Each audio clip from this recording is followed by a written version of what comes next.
že ji znáte, je tak 10%, tak se pokusím simultánně překládat.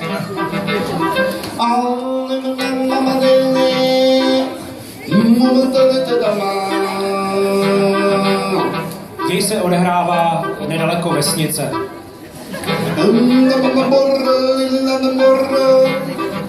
Vesnice se jmenuje Mboro.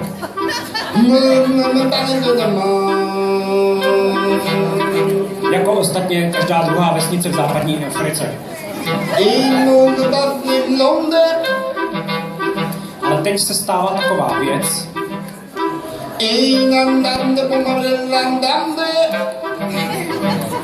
v Africe totiž žije velmi jedovatý had, který se jmenuje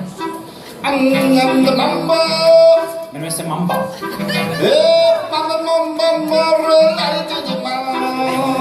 Okolo Mbora je velice mnoho černých mamb.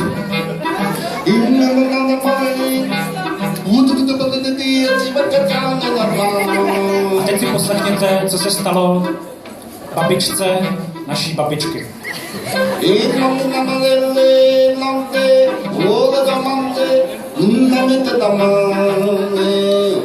Naše babičky se vydala do baobabového lesa.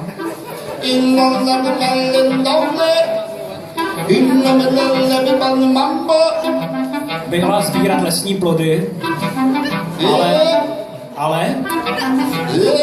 ale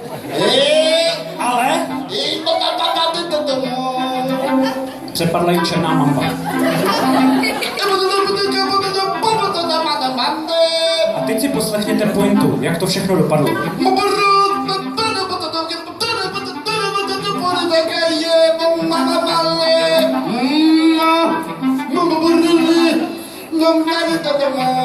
To ještě nebylo všechno.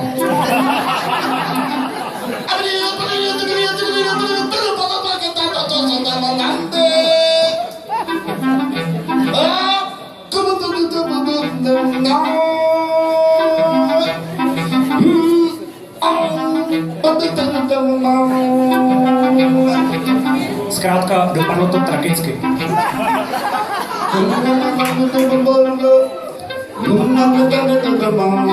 A proto, milé děti, ať už bydlíte v Mboro nebo kdekoliv jinde, nechoďte sbírat lesní plody do lesů, kde žijí mamby. Aby se vám nestalo to, co se stalo babičce naší babičky. Proto, milé děti, nechoďte do baobabových lesů a běžte spinkat.